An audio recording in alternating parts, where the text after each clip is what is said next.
Avez-vous déjà étudié dans la Bible les attributs de la puissance de Dieu?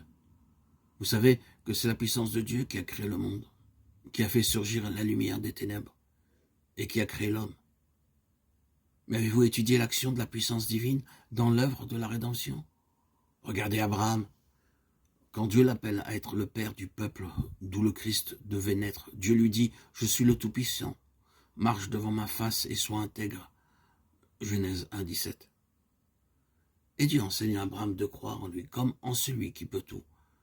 Quand Abraham quitta sa patrie pour aller dans un pays qu'il ne connaissait pas, quand il fut un pèlerin parmi les milliers de Cananéens dans le pays que Dieu avait promis de donner à sa postérité, et quand, espérant contre toute espérance, il attendit pendant 25 années la naissance du fils que Dieu lui avait promis, et quand il monta sur la montagne de Moria pour offrir à Dieu son fils unique, dans toutes ces circonstances, Abraham crut en Dieu. Il était fort par la foi, parce qu'il croyait que Dieu était capable d'accomplir ce qu'il avait promis. La cause de la faiblesse de votre vie chrétienne, c'est que vous désirez agir par vous-même, avec l'aide de Dieu. Cela ne peut pas être. Vous devez venir à Dieu avec votre faiblesse et laisser Dieu agir. Et Dieu agira glorieusement. C'est là ce dont nous avons besoin si nous voulons travailler pour Dieu.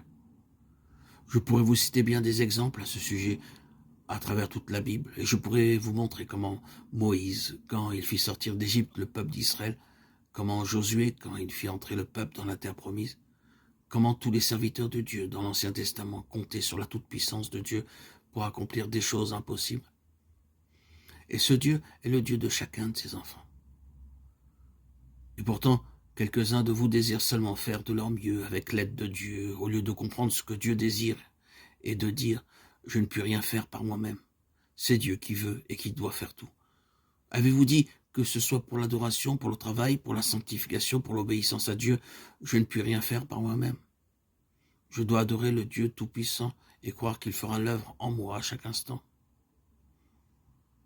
Que Dieu puisse vous enseigner, frères et sœurs en Christ. Que Dieu, par sa grâce bien-aimée, puisse vous faire voir quel Dieu vous savez, quel Dieu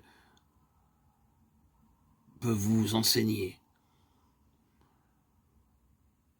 qu'il puisse vous faire voir à quel Dieu vous avez cru, qu'il puisse vous faire connaître son saint nom, ce qu'il attend de vous.